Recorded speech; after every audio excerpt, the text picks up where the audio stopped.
Assalamualaikum warahmatullahi wabarakatuh. Perkenalkan, nama saya Syaifullah Wicaksono. Pada kesempatan kali ini, saya akan mempresentasikan tentang proyek pemberdayaan masyarakat dengan judul Peningkatan Pendapatan Masyarakat melalui usaha pembuatan telur asin di Kecamatan Saguling, Bandung Barat. Pertama, saya akan menjelaskan latar belakang. Mengapa saya memilih telur? Karena kelebihannya yang pertama yaitu sebagai sumber protein hewani, kemudian telur itu lezat, mudah dicerna, dan bergizi tinggi. Adapun manfaat dari komposisi telur itu sangat banyak yang terdapat di kuning telur maupun di putih telur. Namun kekurangan dari telur ini rentan untuk terkontaminasi dengan mikroba. Maka dari itu adanya olahan telur asin ini supaya telur tersebut agar awet dalam jangka waktu lama. Selanjutnya ke planning. Planning terbagi menjadi 3, yaitu ada strategical planning, yaitu perencanaan jangka panjang, tactical planning, perencanaan jangka menengah, dan operational planning jangka pendek, di mana masing-masing planning tersebut memiliki ada bagian tertentunya, yaitu di strategical planning ada visi, misi, value, dan analisis SWOT. Di tactical planning ada tujuan spesifik, ada budget, marketing, dan sumber daya. Dan di operational planning ada tujuan-tujuan yang spesifik dalam jangka waktu pendek. Dan yang terakhir ada aturan. Di sini saya akan memberikan visi, misi, dan value dari proyek ini. Yang pertama, visinya yaitu untuk menjadi suatu kegiatan yang bermanfaat untuk meningkatkan pendapatan ekonomi masyarakat dengan berjualan atau dengan usaha pembuatan telur asin yang enak dan bergizi tinggi. Untuk misinya, kami memberikan pengetahuan tentang cara pembuatan telur asin yang enak dan bergizi tinggi, kemudian memberikan pengetahuan tentang manfaat yang terdapat dalam telur asin tersebut, dan yang ketiga, membantu masyarakat pengangguran untuk mendapatkan pekerjaan yang halal. Yang terakhir yaitu value-nya atau nilai-nilai yang terdapat dari proyek ini, yaitu untuk supaya masyarakat mempunyai jiwa yang tidak mudah menyerah, kemudian disiplin, jujur, kreatif, dan inovatif. Selanjutnya analisis SWOT. Di sini ada strength, weakness, opportunities, dan threats. Strength atau kekuatan dari proyek ini yaitu masyarakat dapat mempunyai penghasilan dengan berjualan telur asin, membantu menyediakan makanan yang sehat dan bergizi tinggi. Selanjutnya weakness atau kelemahannya yaitu kurangnya kepercayaan masyarakat tentang hasil berjualan telur asin, kemudian masyarakat enggan untuk belajar pembuatan telur asin. Peluangnya yaitu mendapatkan keuntungan banyak dari berjualan telur asin dan mengetahui manfaat yang terdapat dalam telur asin untuk konsumsi yang sehat dan bergizi tinggi. Yang terakhir ada ancamannya, yaitu kurangnya minat masyarakat untuk mengkonsumsi telur asin dan adanya beberapa orang yang alergi dengan telur. Selanjutnya ke tactical planning. Di sini ada 4, yaitu tujuan spesifik, budget, marketing, dan sumber daya. Tujuan spesifiknya, dalam 1 bulan proyek ini dapat diketahui oleh masyarakat banyak dan banyak masyarakat yang mengikuti kegiatan ini. Dalam 2 bulan, masyarakat sudah mendapatkan hasil dari berjualan telur asin ini. Kemudian budget ini didapatkan dari iuran anggota proyek ini dan dana yang terkumpul yaitu Rp500.000 yang akan dijadikan modal awal untuk proyek ini. Selanjutnya marketing. Marketing dari proyek ini akan dilaksanakan dengan sangat baik oleh instruktur marketing, di mana sistemnya ada online dan offline.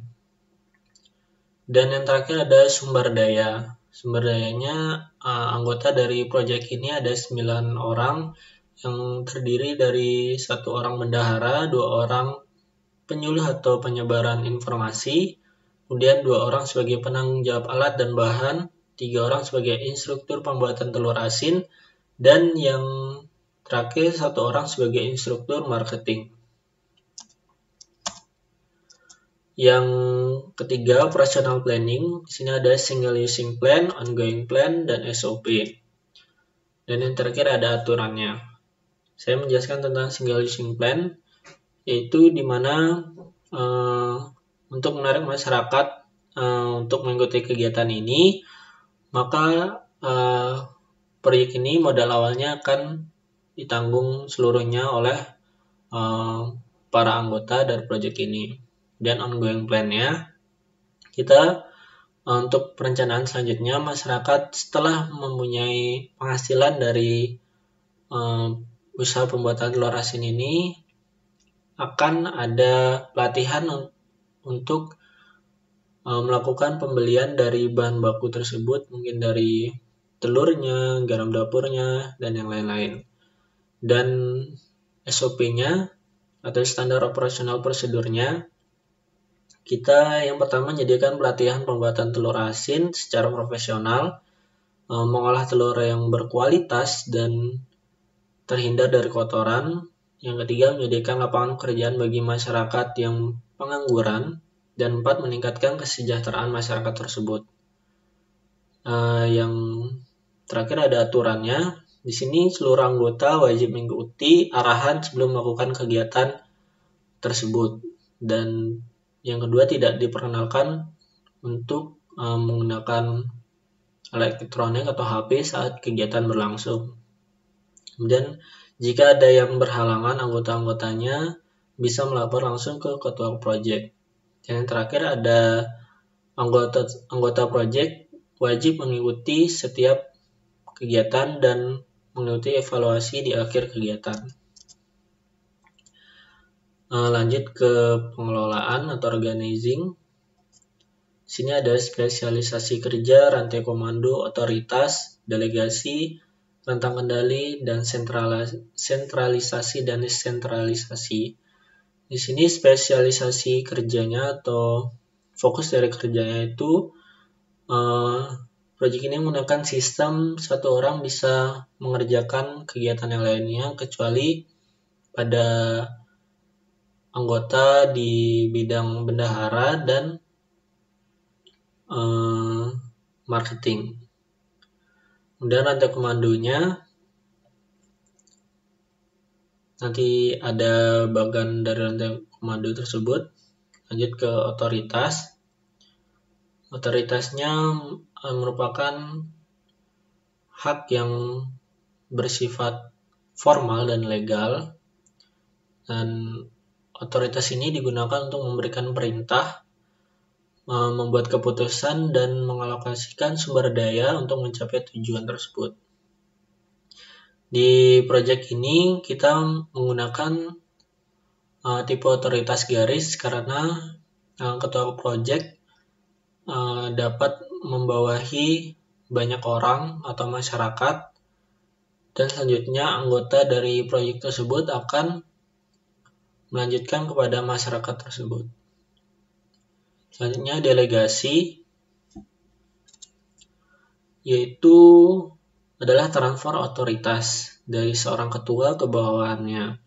Adapun manfaat-manfaat dari delegasi tersebut, yang pertama lebih mudah untuk berkoordinasi. Seseorang yang dapat delegasi akan mendapatkan pemberdayaan, kemudian kepuasan kerja, memberikan kesempatan pada ketua untuk melakukan hal-hal yang penting lainnya. Proyek pembuatan telur asin ini menggunakan delegasi langsung kepada penyuluh dan penyebar informasi, sehingga mereka yang mendapatkan perintah delegasi dari ketua proyek dapat langsung memberitahukan kepada anggota lain yang diberi delegasi tersebut. Kemudian ada rentang kendali. Di proyek pembuatan telur asin ini menggunakan rantai kendali tipe wide. Karena rantai kendali tipe wide digunakan untuk membawahi banyak orang atau masyarakat, yang sangat cocok untuk proyek ini, di mana ketua proyek dapat mengontrol semua kegiatan dari masyarakat yang mengikuti kegiatan ini. Yang terakhir ada sentralisasi dan desentralisasi, di mana proyek ini menggunakan sistem desentralisasi karena ketua proyek menyerahkan tugas kepada masing-masing anggota untuk mengatur bidangnya sendiri, sehingga top level manager dapat mengurusi hal yang penting lainnya. Baik, di sini ada bagian rantai komando, di mana ketua proyek sebagai top level manager dan bawahannya ada penyuluh atau penyebar informasi, bendahara, penanggung jawab alat dan bahan, instruktur pembuatan telur asin, dan instruktur marketing. Selanjutnya, pelaksanaan kerja atau executing. Di sini ada merencanakan SDM, mempekerjakan orientasi, pelatihan dan pengembangan, penilaian kinerja dan kinerja atau kebijakan tambahan. Yang pertama, merencanakan sumber daya manusia. Di sini bendahara mempunyai job desk atau kegiatan, yaitu untuk mengurusi keuangan, kemudian penyuluh dan penyebar informasi untuk menyebarkan informasi dari proyek ini sehingga masyarakat mengetahui proyek ini dan dapat mengikutinya. Dan menanggung jawab alat dan bahan, yaitu mengurusi kerusakan atau kehilangan alat dan bahan saat kegiatan berlangsung. Adapun instruktur pembuatan telur asin di sini tugasnya yaitu untuk mendampingi masyarakat dalam proses pembuatan telur asin. Dan yang terakhir ada instruktur marketing, di mana tugasnya untuk memberikan tips atau trik dari perjualan telur asin tersebut.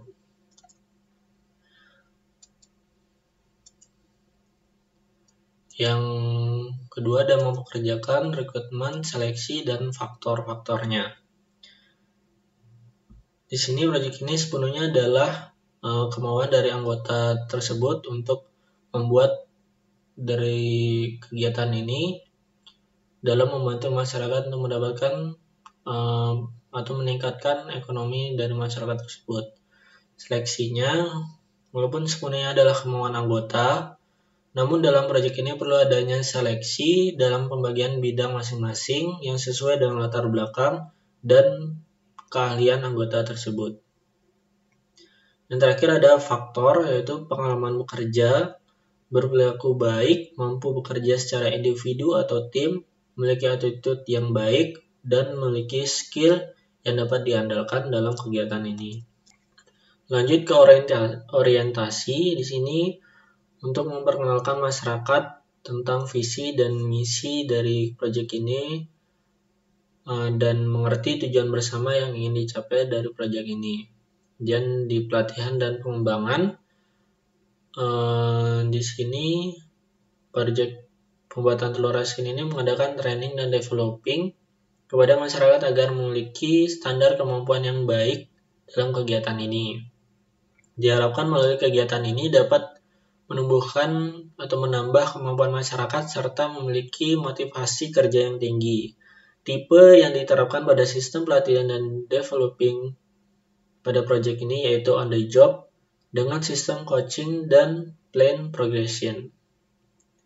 Kemudian lanjut ke penilaian kerja atau penilaian kinerja. Di sini ada standar-standar yang ditanamkan pada setiap bidang-bidangnya, di mana keuangan atau yang dilaksanakan oleh bendahara, standarnya itu agar pengeluaran dari kegiatan ini tidak melebihi dari tujuan awal. Kemudian standar penyebar informasi, yaitu agar atau standarnya itu masyarakat banyak yang mengikuti kegiatan ini. Standar dari penanggung jawab alat dan bahan yaitu alat dan bahannya tidak ada yang hilang maupun rusak. Standar dari instruktur pembuatan telur asin ini, masyarakat bisa membuat telur asin tersebut dengan baik dan benar. Dan standar dari marketing itu, masyarakat paham tentang penjualan telur asin ini baik dari sistem online maupun offline. Dan yang terakhir ada kebijakan tambahan, yaitu yang pertama ada directing, dan ada leading dan coordinating. Directing di sini yaitu proses di mana manajer menginstruksikan, membimbing dan mengawasi kinerja dari anggotanya tersebut. Kalau leading yaitu mengambil keputusan, mengadakan komunikasi agar saling ada pengertian dalam setiap bidang-bidang yang ada di proyek ini. Dan ada coordinating yaitu upaya untuk penyatuan, integrasi, dan sinkronisasi antara anggota proyek sehingga dapat tercapainya kesatuan tindakan dalam mengejar tujuan bersama. Lanjut ke pengawasan atau controlling. Di sini ada terbagi menjadi dua, yaitu input dan output. Yang dimaksud dengan output yaitu jumlah telur asin yang dapat dihasilkan sekali produksi dengan memperhatikan kualitas, biaya, dan waktu. Dan yang kedua, inputnya yaitu tentang apa yang didapatkan masyarakat dengan adanya kegiatan ini, baik itu pengetahuan, pengalaman, dan hasil dari penjualan telur asin tersebut. Nah, pengawasan ini dilakukan secara internal dan eksternal, di mana yang dimaksud internal yaitu masyarakat dapat mengontrol perilaku dirinya sendiri untuk kegiatan ini dapat berjalan dengan baik dan bermanfaat bagi dirinya. Sedangkan kontrol eksternal yaitu pengawasan oleh ketua proyek dan anggota masing-masing tugas yang mempunyai tanggung jawab pada masyarakat untuk mendapatkan hasil dari kegiatan ini. Nah, pengawasan ini dilakukan sesuai standar dan tujuan dari kegiatan ini. Yang terakhir, penutup atau kesimpulan dari presentasi kali ini yaitu proyek usaha pembuatan telur ini sangat dibutuhkan bagi masyarakat yang belum atau tidak mempunyai pekerjaan. Dengan mempunyai pengetahuan tentang pembuatan telur asin ini, diharapkan masyarakat dapat meningkatkan pendapatan ekonominya dengan menjual produk telur asin tersebut melalui online dan offline. Pembuatan telur asin ini juga cukup mudah dan dengan bahan baku yang mudah juga untuk mencarinya dan murah. Sehingga masyarakat mempunyai kegiatan yang menghasilkan untuk dirinya dan keluarganya. Mungkin itu saja dari saya. Saya ucapkan banyak terima kasih. Kurang lebihnya saya mohon maaf. Assalamualaikum warahmatullahi wabarakatuh.